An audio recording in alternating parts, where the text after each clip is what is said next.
Welcome back, everyone. I still can't believe it's the beginning of the new year, 2024. Where did 2023 go, right? Exactly. Oh, it's so true. But I love what we're going to talk about today. But it also irks me in a certain way, and I'll get into that in 1 second. And it's obvious that the new year, everyone is talking about resolutions. And we will challenge that word and give some reason why. And like I said, that word resolution just irks me. So, what I want to do real fast is just rapid fire some words out there for our listeners, because we all have one word that we want to use for 2024. Mine is opportunity. Maggie, what's yours? Intention. Marla, go ahead. Experiment. Oh, so we have opportunity, intention, and experiment. And we're going to throw resolution right out the window. Let's do it. We work through what all of this looks like for us as an individual. We're all different. And each year we want to come up with something that we can work throughout the entire year. So we're going to share some examples from what the three of us did for 2023, and give our perspective on it. So Maggie, why don't you start us off? What did you do for 2023? Well, for 2023, I actually did an experiment, which I am going to do again this year. I have not done the word it yet. Experiment. Yes. Thanks, Mom. Yes. And my experiment does get rid of the word resolution. Nice. So I want to do it again because I kind of lost sight through the year, which how many of us have done that with our resolutions, right? Mm-hmm. What I did last year is I said goodbye to resolutions intentionally. There's my word. And I shifted to a mindset of creating my year. I wanted to create the 2024 that I most desired. So I came at it from that lens. And the way I did that is I took out a journal, and at the top of the page, I wrote 2024 wins. And what I imagined is what I was going to feel like at the end of the year when I was celebrating all the things and reflecting on how the year went. Okay, so you did this for 2023 and you're going to do it again for 2024. Yes. Okay. Yes. Sorry, I think I said the wrong year there. Yeah. It's okay. So in when I sat and imagined like the things, how will I feel when I reflect back on my year, on the things that I did for me, on the things that I did to serve my health, my healing, my body, and the things that I let go of successfully that I knew weren't serving me. Mm-hmm. And really thinking about, yes, also what I accomplished, but truly shifting that to that mindset and really letting that be the thing that informed how I was moving through my year. It felt more flexible. It felt more like it was going to be easier to be gracious with myself, but also It felt like it really was going to help inform where I put my attention and my energy in a much more loving way, I guess. So that I'm going to do that again this year. I'm going to imagine how I want to feel at the end of 2024.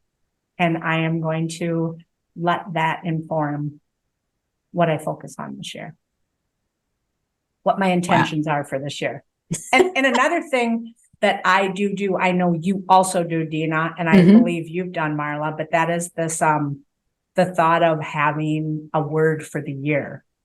Right. And I love that concept. And my word this past year was simplify. Just in the sort of the context of less is more. That was my big focus in 2023. So I'm going to say something. You go ahead, Dina. You look like you're ready to burst. Just repeat that one more time. Simplify. And then what was the second part of that? Simplify, which is focused on less is more. Just in the context of less is more. Simplify, less is more. The reason I just kind of like got so excited is because there are quotes that people talk about, and they might find a quote for the year. And some people come up with their own quote. So to me, that's a quote. Oh, I love that. Yeah. Yeah. You know, and I have a quote behind me that says, I breathe in focus and breathe out fear. You know, so that is technically kind of like my mantra for the year, you know, so that when I'm faced with an obstacle or the stress is getting to me or I'm worried about something, I literally say that throughout the day. And it's up behind me on the television over there. That television isn't for watching. It's just to keep all my stuff on it. Oh, that is a TV. It's a real TV. I never knew that. Yeah. But you also mentioned the word for the year. Now, I do something very similar, but I just don't pick one word. I pick 3 to 4 words. And I do this pretty much like on New Year's Eve.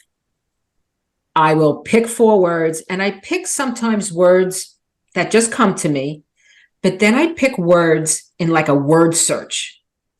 And those 3 to 4 words that I see first seem to always fit for what I want to feel like or be like for the following year.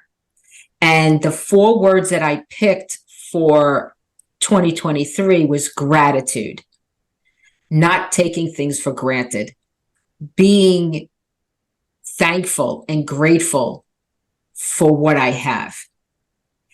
I picked strength. You know, I started the business, I moved, you know, in remission from cancer. It's like, I have that strength to accomplish anything I want, that inner strength, which is where inner warriors come from, you know, things like that. I also have the word purpose. And what is my life's purpose? What is my passion? What do I want to bring to the world? And that is helping others, whether it's men or women, letting go of their fears. And power is, I needed to show myself that I still have that inner power, that I can do what I set my mind to do. You know, whether the mind wants to work with it or not is a totally different story. So true. But yeah, I mean, those are some of the things that truly resonate with me when I was going through the words for 2023. I love those. I love those choices. And I like also adding more than just a one word. I mean, word of the year. One thing I had done a few years back is I actually decided I'm going to do a word per quarter based on what's going on in my year. And I feel like that's a great idea. So like, there's your 4 words. Yeah, there's my 4 words. And I feel like this is a great conversation because I feel like something that's so important for all of us to understand is that it's whatever resonates with you. Yes. But I love making it more reflective in nature and more based on how you want to grow and evolve. If it comes from that place, then it serves us, right? Not what somebody else is expecting or wanting of us, but how do we want to grow and evolve? Yeah, and I think that's definitely plays into why I pick experiment, and especially as a mom with teenagers and you know, even when they were younger children, it's like we have to look at experimenting so that we can fail and try again and learn and grow from that. If we try to perfect and get it right the first time, what's to learn from that? You already did it. So again, like, I think experimenting and just trying something and being willing to be flexible and adapt and change, because from each thing that you learn, something new is going to come from that. And that might make you just turn a little bit differently on that path and try something else that you had not been able to foresee prior. So I love that. Yeah. In one of the examples, I will say that know that I'm going to put down. You had 3 great examples from last year, Dina. And when I think of for sure one I want to do this year, it is going to be based on movement. So when I think about, right. I want new routines to move my body in a way that my body can do now, because I can't go back to what I used to do. So to your point, Marla, I have to experiment with that. And I'm going to probably shift gears. I don't know if it's going to be working out every day for less time, or working out 3 times a week for more time, or doing different, who knows what that's going to look like. And I will ebb and flow with it, because I'm going to experiment with it. I love that. Wow. Well, and I think it's important to have like a big target that you're working towards, of course, and hold yourself accountable to. But also, if you're so rigid and think you've got it all figured out before, it's like, do any of us really have it all figured out? Like everything Right. we should be? I don't know. It just seems so counterintuitive. And of course, work towards something that maybe challenges yourself. But I think that flexibility, again, is so key to, I don't know, expansion and trying new things. That isn't that some of the point? Yeah. Right. Yeah, but you're also right, Molly, is experimenting and trying. And sometimes what happens, because I could say we pretty much all do this. All right, that didn't work. I failed. I'm not moving forward. I'm not going to try something else.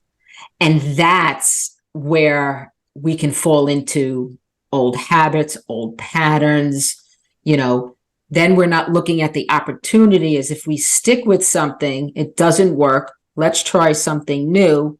Oh, look, that works. And then you get more excited about doing it. It's don't want our audience to feel trapped. If you fail at it, all right, I failed at it. Okay, so what? Who cares? Who's going to notice? I'm going to move on to the next thing. Who cares who's going to notice? Right. And maybe that wasn't the right thing to plan to do or to set as my goal or my target. Like Marla said, who knows? It just may mean that you have to shift gears. Right. Well, who wants to, sorry, Dina, I was going to say, who wants to go into a new year, create these, awesome resolutions, if you will, or whatever word, but and then feel crappy about yourself. Like, how is that a good thing? That's not the intent either. So yeah, to your point, Dina, no one wants to set out and feel like they failed. It's like giving yourself the opportunity to do stuff that fills you up and makes you feel joyful and excited and renewed, and all the things that come with a new year, a new start, a new challenge. A new opportunity. Yes, new opportunity. Yeah, because like Maggie always says, being more gracious with ourselves, we need to be flexible and adaptable, right? I mean, I just love flexible and adaptable, and being less in the hustle and bustle and pushing ourselves. And, like you said earlier, I think the both of you said about our self-worth, and those stumbling blocks that we have. And why not dream big and evolve? And like you said, learn. We keep pushing and trying to control everything. And that's something that we really have to put the brakes on sometimes and say, okay, I can't control this. Maybe I can control that, something that's a little less stressful. I keep walking around the house lately saying, I have no control over that. I have no control over that. I'm not responsible for that. Not mine, not mine. Not mine. No, I'm responsible for just this. Just me. Well, and Dina, the way you teed us up was so beautiful in that word resolution. This whole conversation made me think resolutions are rigid. Yeah. And that rigidity does not serve us. Flexibility, adaptability, experimentation, being intentional, and opportunistic is what should be moving us forward, right? It seems more inspirational to me. So yes. Can I throw out a challenge to our listeners? Go right ahead. Go for it. I would love to challenge our listeners. Of course, as always, let us know what your thoughts are, what your thoughts around resolutions are, or even what you're planning to do this year for yourself. We always want to hear from you. But my challenge to you specifically is to create your year. So the way that I had opened up and what I did last year, which I'm going to do again this year, take out a journal page, write down 2024 wins, create your year, and think about what you're going to be celebrating this time next year. So that's my challenge to our listeners. And remember, for this year ahead, healing truly is inside and out. Thank you for joining us. We hope you found value in today's episode. And remember to share your real and raw insights with us by going to healinsideandout.com, where you can also find additional information and resources.